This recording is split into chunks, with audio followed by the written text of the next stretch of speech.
Welcome to A Fork in Time, the alternate history podcast.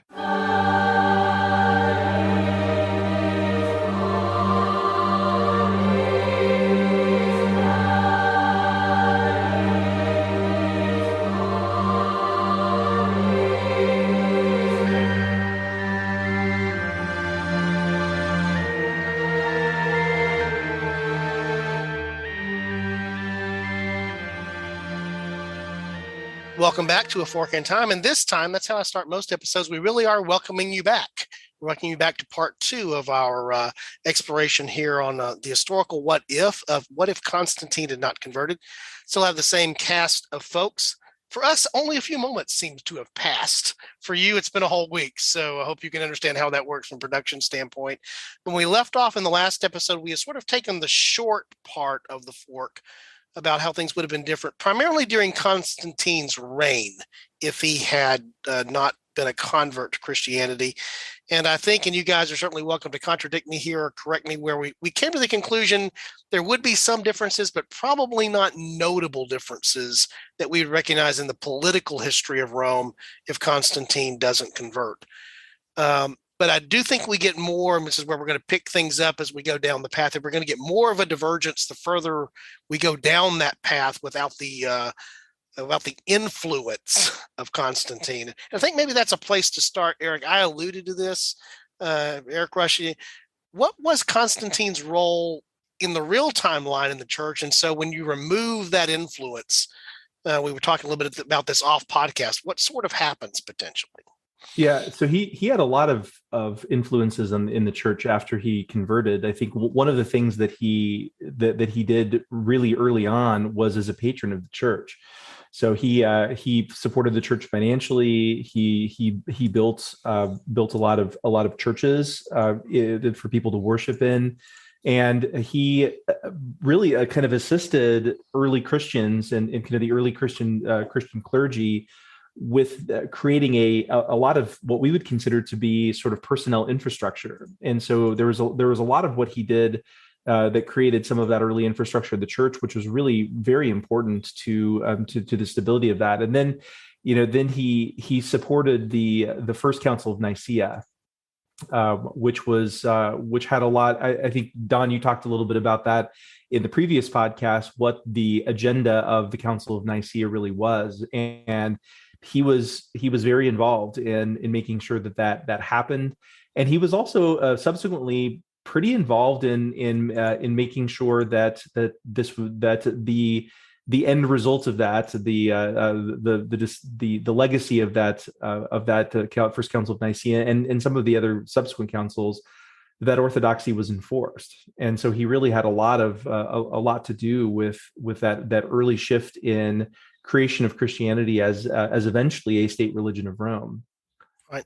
So in the alternate timeline, we remove that, right? I mean, that's the whole point is that influence, that counterbalance against the things that it had to be counterbalanced against is gone. I had suggested in the last episode that I think one of the things that flows forth is in the near term, a far more diverse set of things that are generally Christian, but look different and play out in different ways.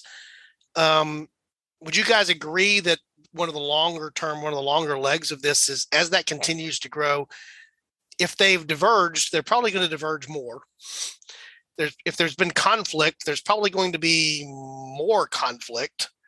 And is that maybe one of the longer themes of a divergent fork here, where there's less uniformity, there's more diversity. More diversity creates all the things that diversity creates, including tension, conflict, and differences, right? Probably so. I mean, I think one of the things that I would say is a pretty quick outset of that is I think that there is a much more Arian influence on Christianity, and I think that you have and I'm going to use the word formal. I don't know if that's necessarily the right word, but a kind of a formal Arianism, Arian Christianity that persists well into the Middle Ages, and may still be present today. I mean, who knows? Yeah, and so again, the other thing that eventually happens, I think Eric Bond alluded to this, is Constantine is still carrying one of the old Roman positions or titles that's been around all the way back from the Republic, right? He's the the Pontifex Maximus. In fact, that was Julius Caesar, one of Julius Caesar's paths in the original triumvirate to power there, which means he's sort of the in my head I just had the chief religious officer, but that's not what he is. But he's the highest religious authority inside of the empire. Eventually, in the real timeline, the elements of that office get transferred away from the emperor to the position that we think of as the Bishop of Rome, which ultimately becomes the Pope in the Catholic Church. Exactly. So if there never is an emperor named Constantine who adopts Christianity and uses that position inside of the republic and imperial system to influence, I think it's arguable that never gets ultimately transferred to a single bishop, in this case, the Bishop of Rome or that bishopric. And as a result, there's the concept that we know of as the papacy doesn't come to exist in the same way that we know it exists. You want to talk about changing some history? Eliminate the concept of the papacy. You've opened Pandora's box, right? Well, another thing we have to consider here is the New Testament, as it comes to be known, hasn't been collated yet. It was local bishops would decide, would put up basically a notice. Athanasius of Alexandria did this, to where he said, here are some books that are going around that I think are perfectly appropriate for Christians to read. Here you go, enjoy those. But a lot of different groups would have their own collections of stories, sayings, different parables that do not make it into the Bible.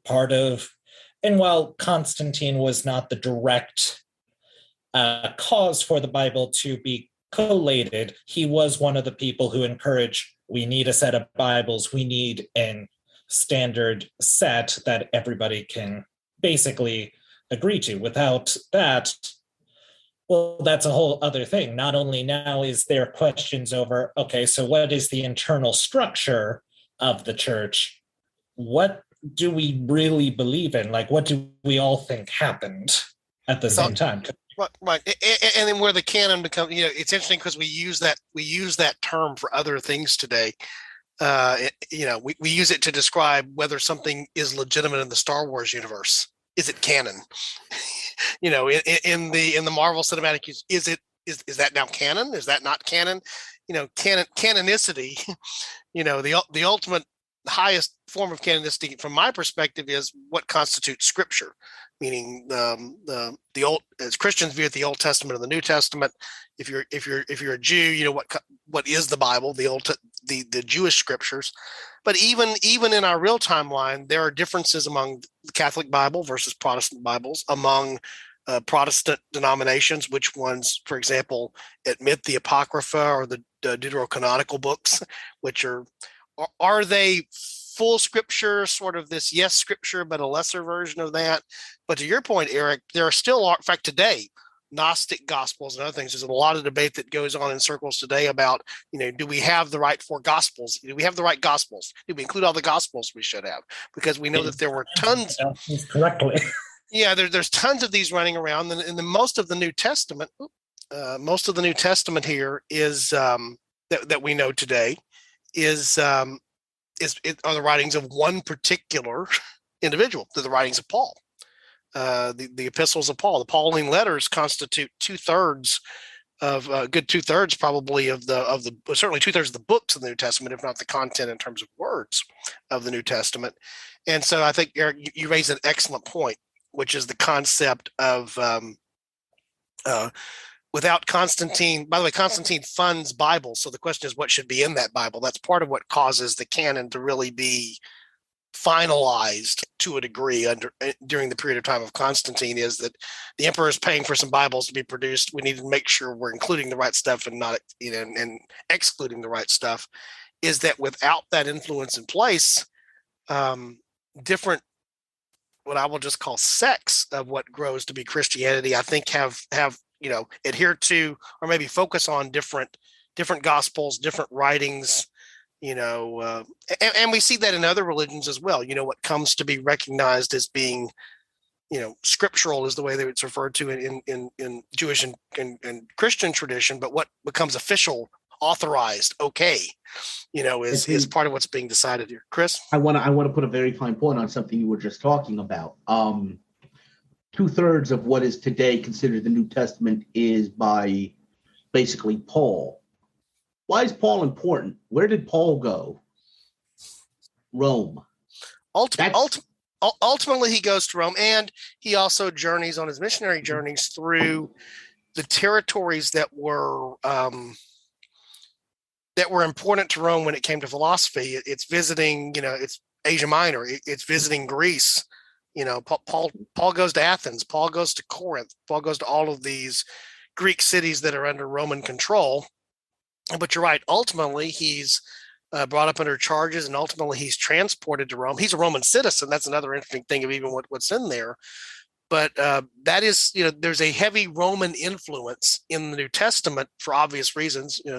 Eric Bond hit upon that other that is ultimately the authority by which, in conjunction with the Jewish Sanhedrin, by which the crucifixion takes place. It's under Roman authority that this happens. Which makes it interesting, a couple of hundred years later when suddenly, this is how things flip over. But you're right. There definitely is that. Well, Paul wrote a book. He wrote a letter to the Romans, among others, in that. But there were tons of other epistles. There were tons of other gospels. There were tons of other writings that were contesting during this period of time as well. And the ones that were selected for inclusion in the New Testament were the ones by a Roman, or largely a Roman. So maybe a lot of those other parts are more important if Christianity isn't fast-tracked in the West, and it stays more of an Eastern religion. I think that's an interesting point, Chris. And let me just say, this is my own perspective here. I do take the position that there was a widely recognized canon. There were things on the fringes about whether a book here should be in and out. But I do think that generally there was not what is sometimes, this is my take. I know that others have a different take than this. But generally speaking, most of the canon was sort of agreed by assent. There was commonality in terms of agreement, but it hadn't been formalized quite the same way. There were different bishops had written out their lists, and they exchanged them with others, and they did sermons on them. And there were, I think that's in, I think that's out. I don't know about that one. The fringe, but I think it was being maybe the fringe books, including books that are in the New Testament today, fell in that category for some. But there's no doubt that there would have been much more room for other things to be included in other divergent versions of Christianity that are, again, not under the state-sponsored, state-funded, state-protected version of Christianity, which is what comes to be. And then it ultimately does definitely more. The Catholic Church traces its lineage back through the Bishop of Rome, and the power that's contained within the Bishop of Rome is because it's Rome. It's Rome, baby. That's where it's at. And that's definitely part of what Constantine is about. He's the Roman emperor, even though he's going to move the capital to a city that he builds and names after himself a pretty good ways away. He still is the Roman emperor. In fact, if you ask the folks of Constantinople, later Byzantium, what are you? They would tell you they were Roman, even though they weren't living in Rome. And even though they mostly spoke Greek, they were still like, no, we're Rome. We're Rome, yeah. Which I think is an interesting thing that goes on there. So if you pull out, to me, the most influential part of a fork here, the one I guess I want to spend the most time maybe focusing on, is it's hard for me to imagine any point in history from about 500-600 AD definitely on, certainly by the time that we get to after the collapse of the western part of the Roman Empire in 476, there's very little time in history, even down to the present, where there's not the influence of somebody in Rome called the Pope. Just thoughts on that. Imagining a history without a major player in so many turns and places gone. How different would history be?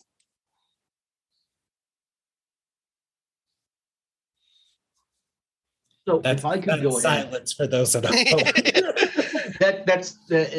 that's also the smell of bacon of Yeah. us trying to figure this out.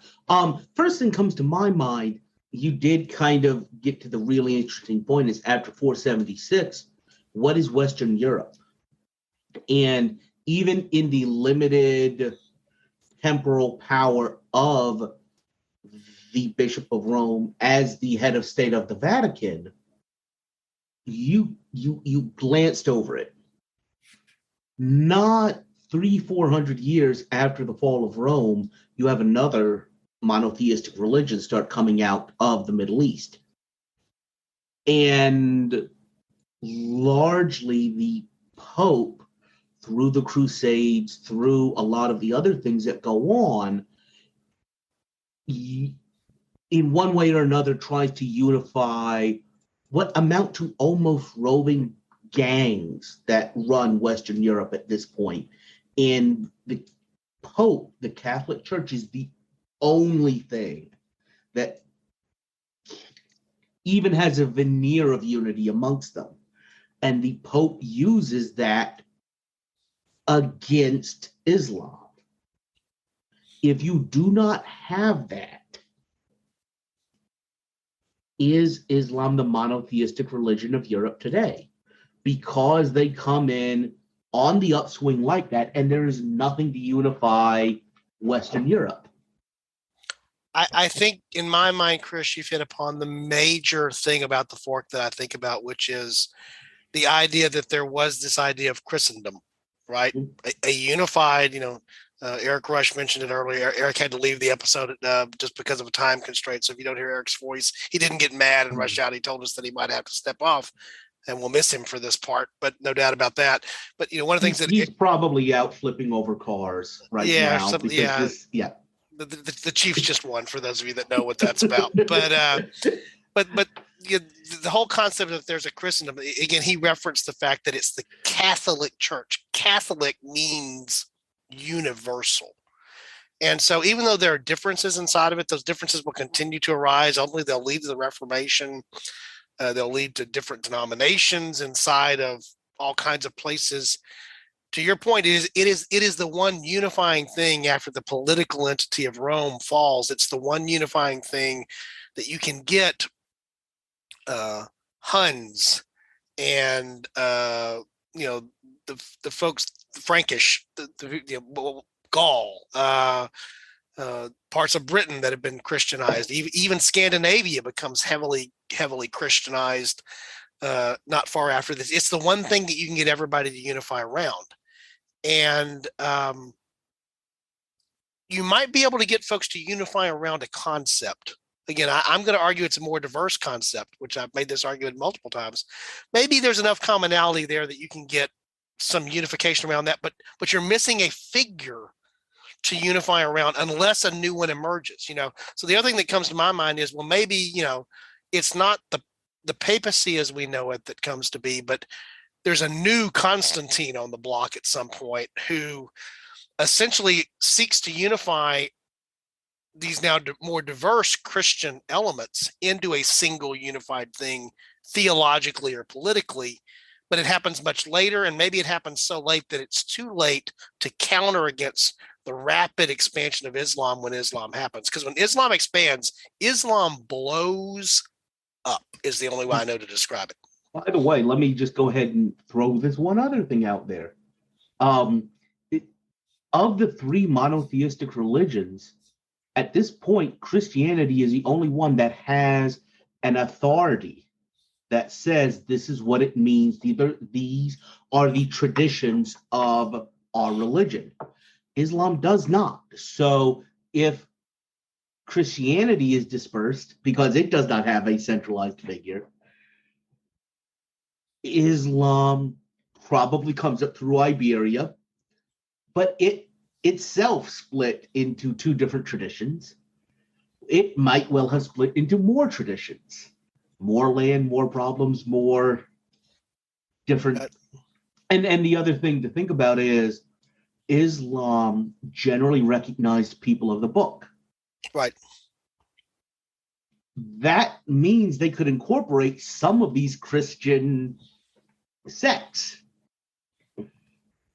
And there's, and some of our listeners who are of that religious persuasion may disagree or differ with this. But my understanding, I will leave it at that, of the rise of Islam is that for a good period of time, the early elements of Islam lived in relative peace with Jews and Christians that were in the areas with them. And you can certainly see the influence. There are figures that exist in the writings and that are held to be, traditional in both.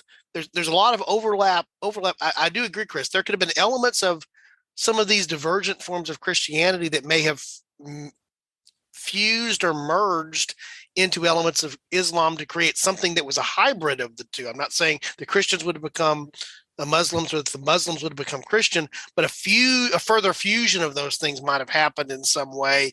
Back to what Eric Bond was suggesting there, you bring in something like, Manichaeism in addition to that, where there's even more of this idea of, okay, we can incorporate this. There's some of this Eastern thought, Buddhist thought, and other things that can be brought into play. And you may see a very different fusion and combinations of religions that ultimately, after a couple of hundred years, wins out and becomes maybe the predominant religion, but it wouldn't look like Christianity directly. If I had to guess, I would say it really depends. I'm going to bring something you said during our interim, Don, of I think whoever develops the printing press first will set the standard for whatever the common practice of the faith will be. I think once we have that mass communication, wherever it pops up, whoever has the funds to make use of it, I think that's going to be what will set the stage. Because what we see is something about Judaism, something about Islam and Christianity is the fact that as opposed to the pagan groups that surrounded them, such as, the Hellenistic religions, even the religions of the Norse, is that we had things written down. Yeah. So we had a tradition that we could always build upon of like, here we have the Quran, we have the Talmud, we have the Bible, and it's all just, no matter where you are, if you're able to read it or know someone who can read it, which is very helpful, you will always know, here's what we have written down, here's what we believe in, here's what we basically agree on. What it means is up for debate. When I think of a Christianity that does not have a Constantine, I imagine that it would look very much like the Hellenistic different city center cults, to where it's like we have a common thought of what happened, but it's always kind of influenced by ethnic groups and nationalities. Kind of like what we saw in the post-Reformation period between the European powers. Would it be that, or would it just inherit a lot of those traditions from Judaism, in that here, it took the 10 Commandments. It took other components of Judaism. And so inheriting that as to, here's the bedrock. The bedrock is a lot smaller. It isn't as much of the faith, but it still has those elements that those other religions you're talking about don't. I would argue, Chris, that it does and it doesn't. Let me tell you what I mean by that. I think Eric makes an excellent point about, and you reference it as well, Chris, people of the book. There's a book or books. There's the actual writing it down. It's not just contained in tradition, legend, oral transmission. I mean, I remember in college being exposed to, what was the Bible of the Greek pantheon. Well, to some degree, the Iliad serves as that, right? You often hear discussion of the Iliad sort of being, that type of document. But again, that was an epic poem that was retold and altered and changed. We have Homer's version, maybe, of the Iliad. We may not even have Homer's version if we call it Homer's Iliad. We may even, that is maybe attributed to him. But it's only written down far later, after it's become an oral tradition. It's the oral tradition converted over, and the argument for all of the scriptural or the documentary bases you've described here was that they were not just the codification of oral tradition; they sort of sprung forth as written tradition, in different ways. The Quran being the recitations that are, but they're immediately written down. It's not that there was a huge amount of time that passed there, or that in Jewish tradition and Christian tradition, the 5 books of Moses wrote them. That's the Torah. We know which letters, for the most part, Paul wrote in the New Testament. We're not sure who wrote Hebrews. Maybe it was Paul, maybe it was somebody else, but there's consistency there. So I think you're right in the sense that you could have seen that sort of diversity grow out of that, where one became the other. Where I think it would be different, though, is there already were interpretive divisions inside of Christianity. You'll hear about the Antioch school versus the Alexandrian school. And they held to much of the same theological position. They both held to the creeds that eventually were produced as part of the real timeline with Constantinople, but they had different ways of reading and interpreting the writings that Eric was talking about. One came from a much more literal approach to interpretation of the document. One was much more willing to be allegorical in its interpretation. And so over time, literal versus allegorical, maybe there's small differences originally, but they grow to be very diverse differences over time if you take an allegorical approach versus a literal approach. In fact, we actually see that in the real timeline of Christianity, primarily around apocalyptic literature like Revelation. There are those that take a very literal reading of, in Daniel and parts of Ezekiel and Revelation. There are others that take a very allegorical understanding about what this document is. Those are very different, diverse ways of thinking about something that still falls today within the broad umbrella of Christianity. Imagine other things going down those paths, because you don't have the influence of Constantine being the constant there. Constantine, get it? Is I think you could have a much more diverse, regardless of the connection with Islam. But I think it's absurd to not recognize Islam could have grown and influenced in far different ways if there had not been the Christianity that existed because of Constantine. Would it be all right if I, maybe for our audience members who are not as fully versed in the terms, if I just define a few things real quick? So at the start of Christianity, there are some things we got to know. There are Gnostics. Gnostics are Christians who do not think Jesus had a body. I know that sounds very strange. They basically thought he was kind of a ghost or like a spirit who just appeared human, because they thought, oh, well, if he is the Son of God or if he is a divine being, wouldn't it be insulting if he had a body? And other things kind of grow out of that. Then there are folks who are more Judaizers who believe that, okay, if you are Christian, you also have to keep in with Jewish customs, like you have to get circumcised, you have to keep to dietary restrictions. There's the Pauline Christians who are more of like, we can break away from those Jewish customs. They are important, and it is good that we acknowledge them, but they are not the end all and be all of being a Christian. There's Arianism, which basically says Jesus has some connection to the divine, but is not as important as God. And then there's the Trinity, which I am going to try and define as aptly as I can, in that there are 3 aspects of God: God the Father, God the Son, who is Jesus, and then the Holy Spirit, who acts upon the world. But each one is not each other. They're all part of one, but they're not the same. The best way to think about this is, if Ben Affleck is in a movie and he is the executive producer, he is not the executive producer and the actor at the same time, nor is he the screenwriter at the same time as he is the actor. Maybe he is, I don't know. But he's not all of those things in every given situation. Yet he has always been Affleck, which is sort of the, I think that's actually, you've actually hit upon one of the better analogies there for the Trinity that I've ever heard, because almost every analogy that I've ever seen, that the problem with analogy is that it will capture some part of it that's right, but it also introduces something that's wrong in the process of creating the analogy. And again, all of those things you just outlined were different flavors of Christianity that existed at the time of Constantine and continued to exist after Constantine without that unifying influence, of deciding what was going to be quote unquote orthodox or mainstream there. I think those continue to be more diverse. They continue to be in not necessarily conflict with each other, but they're contesting from an ideal standpoint about what it means going on. And again, back to Chris's point, Eric, I'd love to hear you weigh in on this.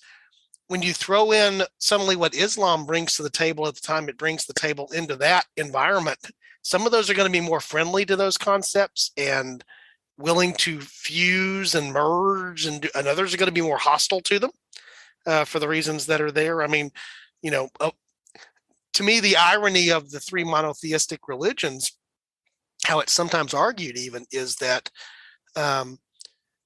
Islam is by far the most monotheistic of the monotheistic to a great degree. There is one God. It is Allah. There is one prophet. It is Muhammad. Now, they recognize others that are being there. When you even trying to describe the Trinity, yes, there's God, but there's God in these various personas or personalities.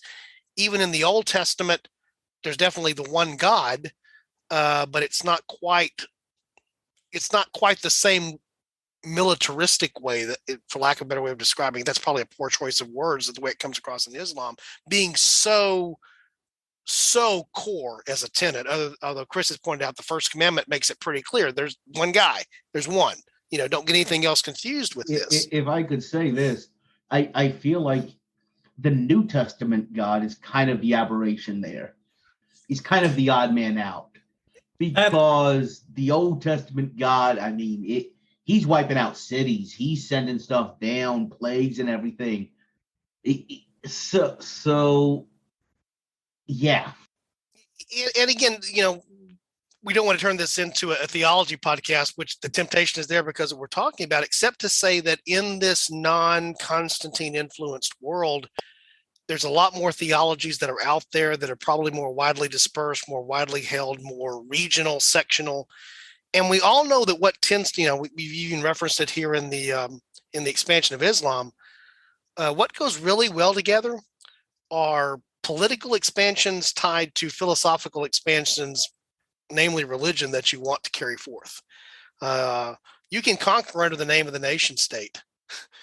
Conquering under the name of the nation state, also conquering at the same time under your belief in what is the appropriate worship of God, is a pretty powerful motivator in a lot of history. And it also is the type of thing that makes it harder to reconcile if there's a difference there when you come to somebody who thinks differently than you do. So, one of the things that, there's plenty of conflict in our real timeline. There's plenty of conflict between Christian states in the real timeline. But imagine this more diverse religious thing where I think there's even more room for not territorial conflict, traditional political conflict, but ideological conflict to be so wrapped up in that it's even more brutal, I guess. For example, there's wars among Christian powers in Europe forever, but because they do share the concept of a commonality of pretty much the same type, roughly speaking, of Christianity, there are certain atrocities that are recognized as atrocities just because that we don't hold that. I mean, I think of the World War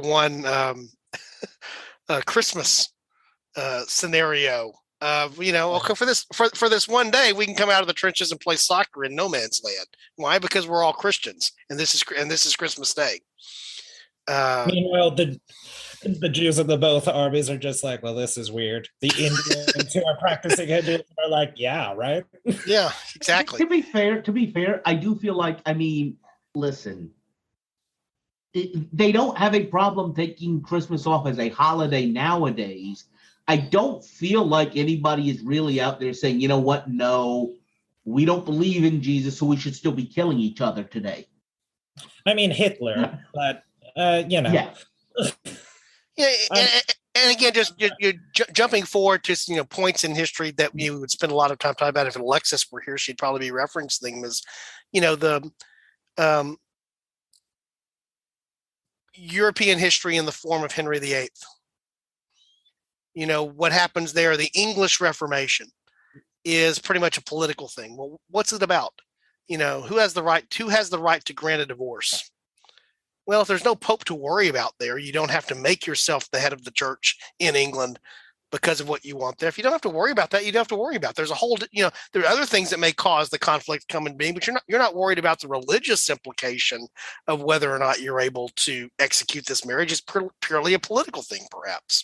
So I'm reminded of a economic history course I took, where basically different modalities have competitive advantages against others. And I feel like the importance of a pope in Christianity being able to define what it was could have given Christianity an advantage in unifying kind of call it the Mediterranean world, because that is kind of the area we're talking about being focused around. So I'm wondering if after this, for the lack of a better phrase, schizophrenic Christianity comes along, then you would have whatever hybridizations you would have with Islam. But at some point, would there be a religion that had a centralized structure, that had, here's, like you were talking about, an org chart? Here is the Pope. Here is the person in charge. This is the next level. This is the level under that. Do you think that provides a competitive advantage to a religious movement? So maybe one of these hybridizations adopts that. I think that's possible, or just one of the divisions of Christianity that existed at the time of Constantine. Many of those had that already. There were 5 major areas. There are 5 patriarchs, for example. These are the large areas that existed there. Instead of and one of them was the Bishop of Rome. That's one of that's one of the contentions now between the Eastern and Western churches is over, the position of the Patriarch of Constantinople relative to the Patriarch or the Bishop of Rome. Are they equal? Is one more equal than the other, which is how it's been viewed from the Catholic perspective for some period of time. I think that one of these, I do believe that some form of fusion type of thing would have been much more likely to emerge. And then to your point, is somebody smart enough to organize that fusion thing in such a way that it's the church and the state? And again, that's also the other, to me, the real thing when I think about the influence of the papacy throughout history. It's the church. It's also the state in, the Vatican states. To this day, it's he's the Pope. He's also the head of the Holy See. I mean, there's this idea of combining those two things together has existed all the way through the role that we know of Pope going back for over a millennia. And we see it in other places, in other cultures where those two things get merged together. So why would we imagine that it would be any different in the Mediterranean or in parts of Europe or any other place? I can't imagine any reason why we should think it would be different. And the other thing I was out there, because I want to hear your guys' thought on this, is the church becomes the unifying constant after the fall of Rome, what we call the Dark Ages. And the Dark Ages is in many ways just the loss of things that were known before. Some knowledge got misplaced. It took a couple of centuries to really get it back. One of the arguments for how a lot of that knowledge came back, ironically, were through the Crusades, because a lot of this knowledge was not lost in the areas where Islam held influence, in Arabia, moving over further east into the Indian subcontinent. When we talk about the Dark Ages, we are taking a very Western European centric view of history in terms of what happened there, not what was happening everywhere. And the irony is the force of the Crusades that you mentioned earlier, Chris, are part of what actually brought knowledge back, because they went over to where the knowledge never got lost. And, so is there a chance that the fall of political Rome being substituted by religious Rome, and that's the way that I think of it. Is there a possibility that we probably still have some real brutal periods? We may call them the Dark Ages for other reasons. They're still brutal, but that it's not the same type of thing because there would have been the catalyst of several different areas of influence, religions of influence, that could have caused that to not. Everything was under Christendom, so to speak, and Christendom went through the Dark Ages. What if everything's not under that unified head that we think of from the real timeline as Christendom, if that makes any sense? It does. My first reaction is, even throughout the Dark Ages, anybody who has what is literacy? Literacy is exclusively in Latin, period. The Catholic Church is what keeps that literacy going.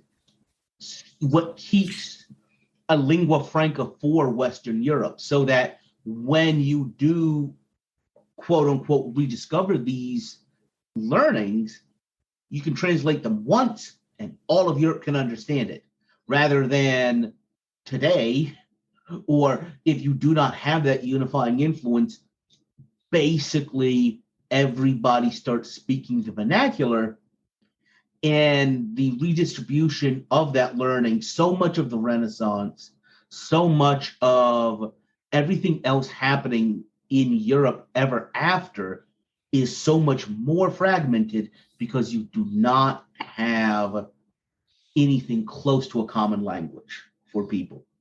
I mean, to even go to the extent of, right now we have the Romance languages of Italian, Romanian, French, and Spanish. They probably are. And by the way, interesting thing, if you look at Europe, where's the dividing line between those Romance languages and others? Germany. That was one of those Nordic areas that was not kind of included in it. So I think it's a really different, more fragmented, and harder to kind of spark these changes that we see after the Dark Ages. Yay, Deutschland. Yeah. Eric, do you have any thoughts on, I guess I'm the one that's been the big proponent of pushing this idea of, to me, it's fragmentation. Do things remain more fragmented, or does that fragmentation earlier on enable something else to unify, so that there's fragmentation? It's different fragmentation than we know, if that makes any sense. I think what we would see happen is that essentially each bishop becomes they're the bishop of their own area. I think we would start to see that as political power in Rome would start to diminish. I do think we would eventually have a Roman emperor who would convert to Christianity or one of the offshoots. But I think as things continue, we would start to see that each bishop, if I'm going to go fantastical, each bishop essentially deems whatever Bible they want to have in their area. I believe the common language that Chris was bringing up would probably be Greek. Rome was starting to even use more Greek in common day. We see that with the Byzantines, especially, that the business language that they use is Greek. I think that would probably be, for what extent they have over the Roman world, would be the common language between the nations. And I think we would see that essentially, depending on the region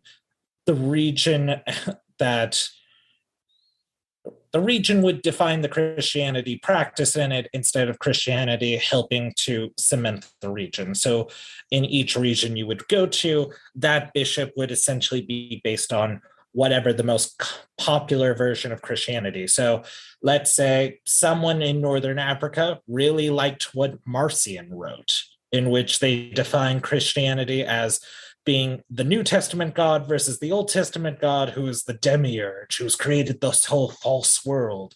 Perhaps as we go further east, we would see someone who's more in the vein of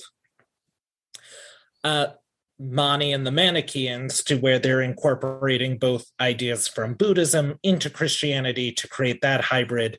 So I'm seeing it as almost how we saw in post-Reformation Europe, where the princes could decide what form of Christianity, whether Catholic or Protestant, it would essentially be these bishops who would decide what is going to be the dominant form of Christianity. I think this would essentially go down to kind of a gang warfare between these bishops.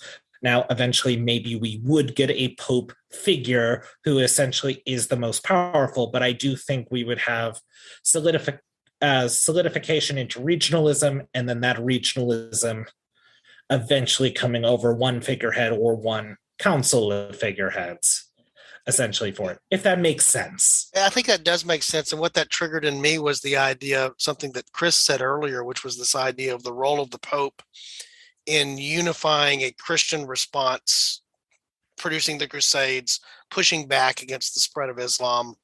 Islam got a pretty good toehold on the Iberian Peninsula and kept it for a really long time. I mean, it's not until 1492 is a significant year for a number of reasons. One of the reasons that it's significant, it's the Reconquista. I mean, it really is finally, pushing the Moors out and pushing Islamic influence out of the Iberian Peninsula. But the thing that popped in my head there is that you sort of laid out the scenario, which I believe is true, Chris, of the centralized leader, the Pope, leading a unification of Christendom in response.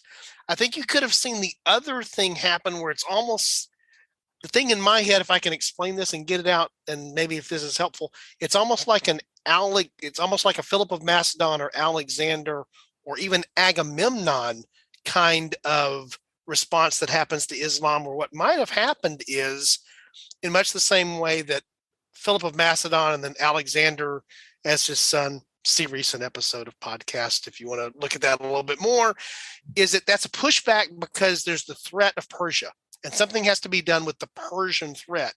And so part of the way you're able to do that is you actually create the league that Philip is able to get control of and then use that, which Alexander then uses to push back. Or think about, those Greek city-states couldn't get very united until they needed to go take care of Troy. So, okay, we'll appoint Agamemnon here to be the lead thing on that. So imagine a scenario where the equivalent of Constantine is not a proactive figure. The equivalent of Constantine is a reactive figure that is in response to the sudden spread and viewed threat of Islam.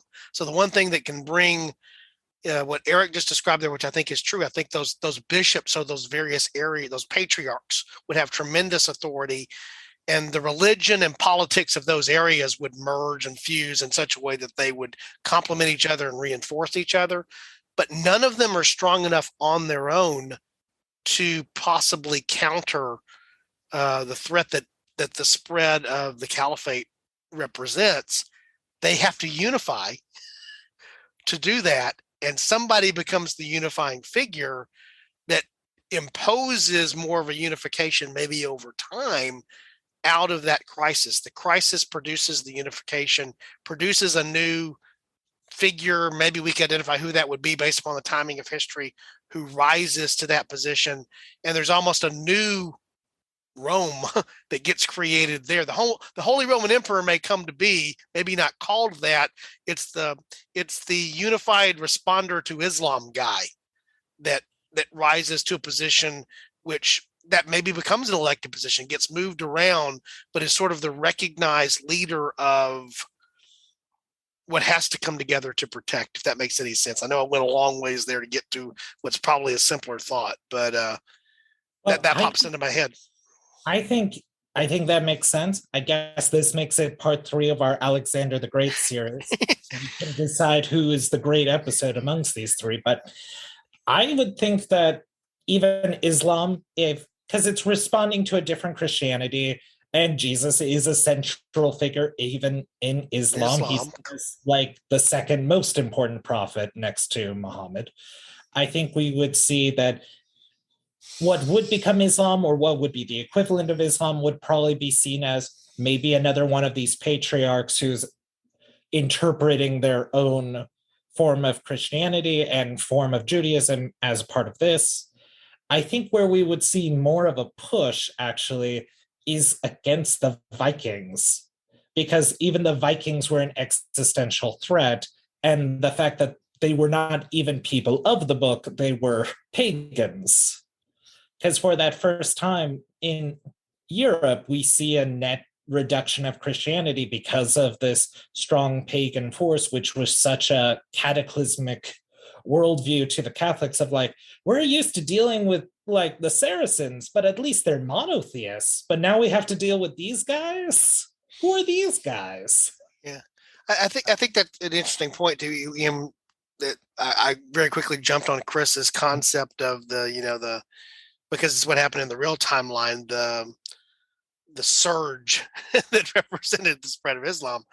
But that wasn't the only surges that were happening to Europe proper. I mean, there was the Scandinavian surges. There were there were the later surges that the Mongol invasion coming over the steppes. The multiple flavors of that.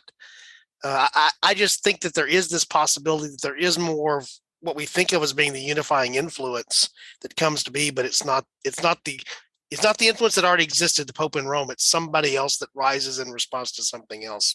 I can make a counter argument. I don't think we get there. And the reason I'm thinking about 1688 Siege of Vienna, where you have had kind of the Reformation has happened. You have had what we all kind of came to the conclusion would be a lesser split of Christianity. And yet you're looking at basically Austrian Catholic and Polish Catholic forces fighting to keep the other door closed to the Ottoman Empire. That's it. And if you look at that kind of time period of France playing footsie with the Ottomans, I'm a little more hesitant to believe that you're going to be able to unify these bishoprics without having enough of them bought off or competing against each other. I don't want to sound too Machiavellian, but the power politics are still going to be there. And I feel like there's going to be those splits that you're not going, I don't know if anybody is going to be able to put aside those splits and unify to the necessary extent. That opens the door. And again, that's part of the reason we talked about this being at least 2 episodes. We may come back and pick up part 3 at some point because we have to, is that the history that we know, what I will just call Western history, to try to give it a broad flavor here, is so influenced by 312 AD and what flows after that. This is why we struggle to try to get our hands around what it would be, because it so much was what it was. And if you remove that influence, what does it become? It has a large number of possibilities that exist, even to the extent of, I think an argument that can be made is, we're doing this in English, which derives, is not a Romance language, but steals vocabulary, steals concepts from that, also from German and from Norse and all these other things, but all distinctively quote unquote Western in their orientation. And I can imagine a general flow of history where, because this happened frequently in the real flow of history. You mentioned, there's Vienna, there's what happens to the Iberian Peninsula. There's, it actually is an episode we have queued up as a topic. What happens if the Mongols don't pull back, if they go ahead and come on into Europe? It's a very different Europe from maybe 700 AD, 1200 AD, 1700 AD. You can make multiple arguments for the history that we know just gets totally obliterated and goes in a different direction, because there isn't this unifying concept of Western Christian culture that is the one common theme. Even when we're fighting each other, wait a second, we can put down fighting each other at least long enough to take care of this before we come back to fighting each other. If that doesn't exist, that doesn't exist. That's a very different history. So So I guess, one way to sort of bring this around is the fact that this podcast is being conducted in English. We've had all these wonderful forks in European history and American history to even consider, is only because Constantine thought he saw something and decided to act upon it. I mean, you can make the argument that may be the most influential turning point in history in the last 2,000 years, minus the event of Christ, which is which Christianity is all about, and certainly was the influence moving forward. Ja, das ist super, Herr Chris. I'm sorry. My German is not very good. I have a German grandmother and I try my best. But the only thought I would have, and we've tried to do this, we've tried to go back further. Part of me says the forks are bigger because the distance is more. I agree. And it's also, there's so many chain reactions to the forks from that point on. Eric said this earlier, both Eric said this earlier. I think all of us said that at some point. I think there is likely another emperor that comes along that basically pulls a Constantine. Is that 50 years later? Is that 150 years later? Is it 300 years later? I don't know, but it's hard to imagine because Christianity had already taken root in a lot of the Roman Empire to such a degree, it was not going away. So then the question becomes, what was it going to become? It became, in the real timeline, the recognized state religion of the empire because of Constantine. After a couple of blips and blurps after that, no doubt, but that's what happened there. The other argument of this is all of this is moot because it was inevitable. If it wasn't Constantine, it was going to be somebody else. And so you just change the timing a little bit. Maybe that changes some small things around the edges, but the big flow stays the same. But if it was going to be my idea of the whole, maybe it's just essentially gang warfare between different bishops, which I am writing that idea and I call dibs on it. Maybe that would even change some future liturgy where they talk about there was a time when all Christians had their bishops, but we asked for a king because that's what we wanted, to be like other nations. We wanted a king to rule us instead. The thing I'd say is, right now you're in the process of dividing the empire. You're kind of right around now, you see the split between East and West, and it's important that Constantine happens when he does, so that there is a unity between those two political entities.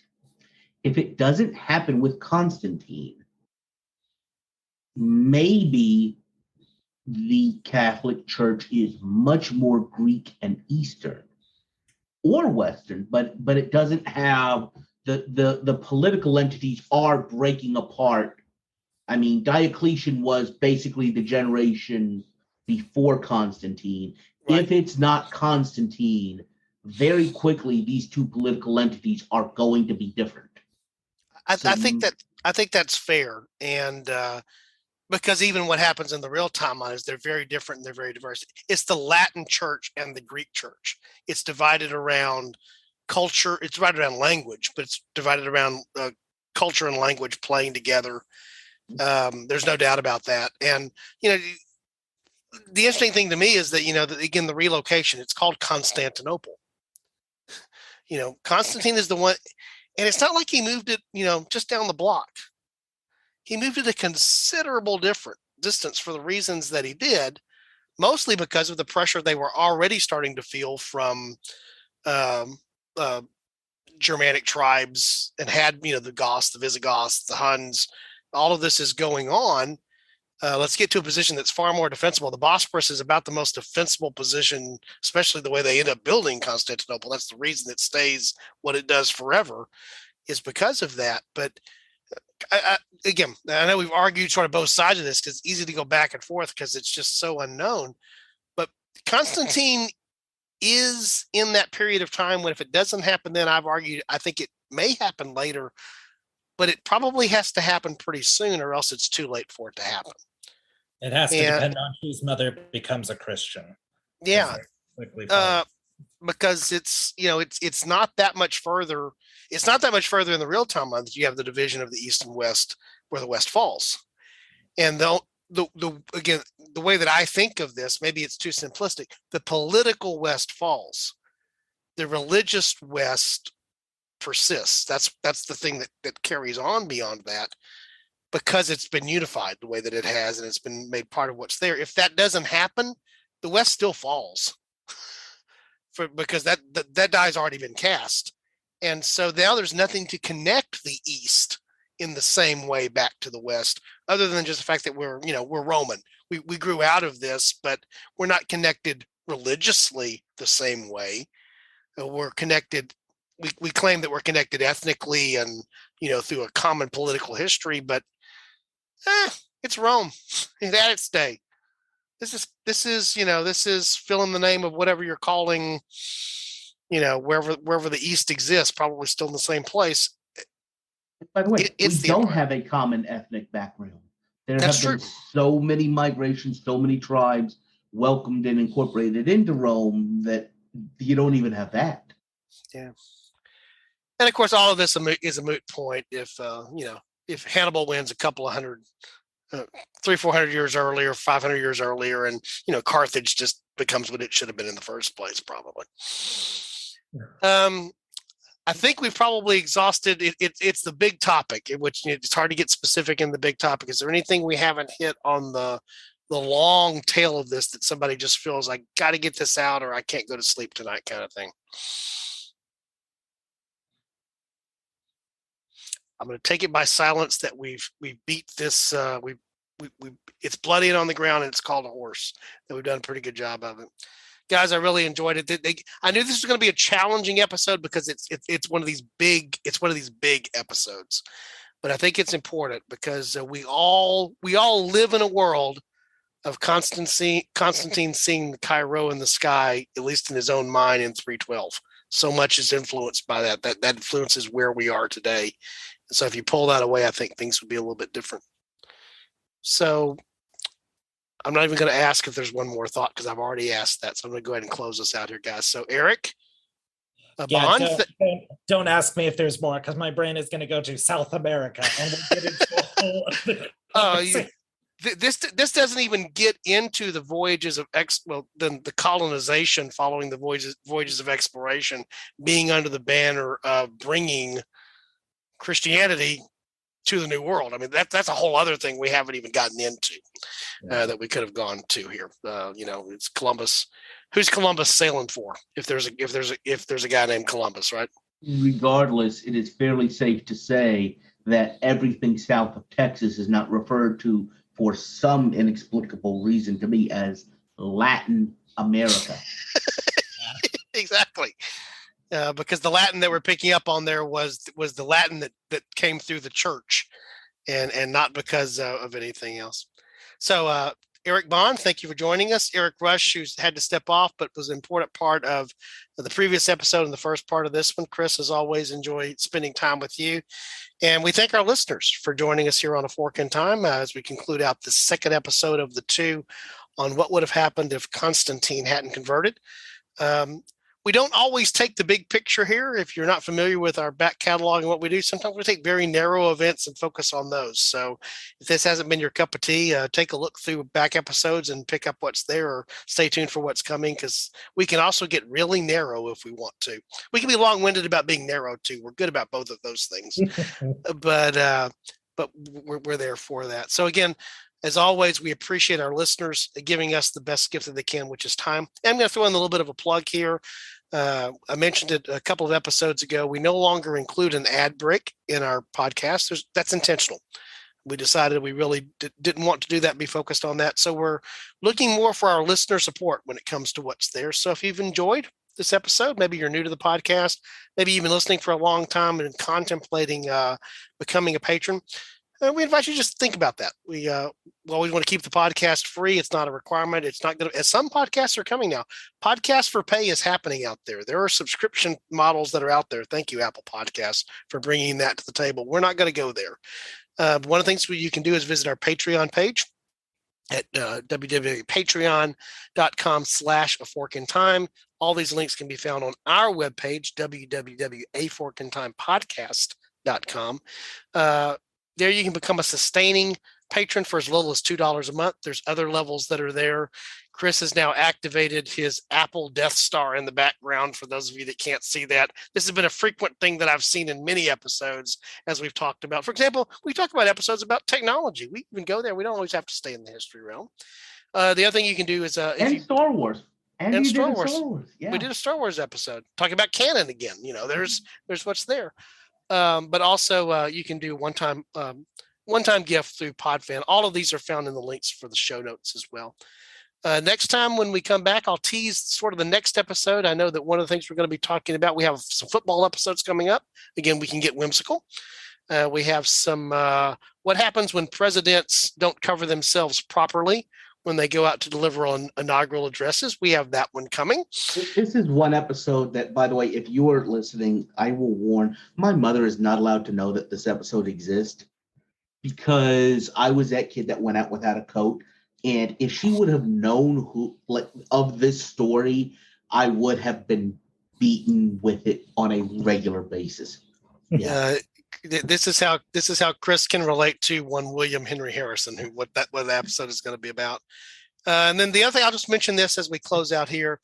You heard topics there. Most of those topics were suggested by They were suggested by our listeners. We have quite a queue that's been built for topics that we're going to hit for listeners. But if you haven't heard what you want to hear on the podcast, if you desperately want to know what Chris Coppola thinks about some interesting fork in history, you have the ability to make that happen by putting in a request for a topic at our website. So you guys influence what we do and the feedback, what's there. But again, as I like to close out, we appreciate the fact that you give us your time. That's the biggest gift that you can give us, whether you're fully focused on us while you're listening or whether you're doing something else. You chose to have us be the background for what you're doing, and we recognize that and we appreciate it. So I'm actually going to close out here. Chris, there's only one proper way to close out a fork in time, I've been told, which is if you happen upon a fork, be it great or small in history, what is the suggestion that we give our listeners? They should take it. They should take it. Thanks, guys.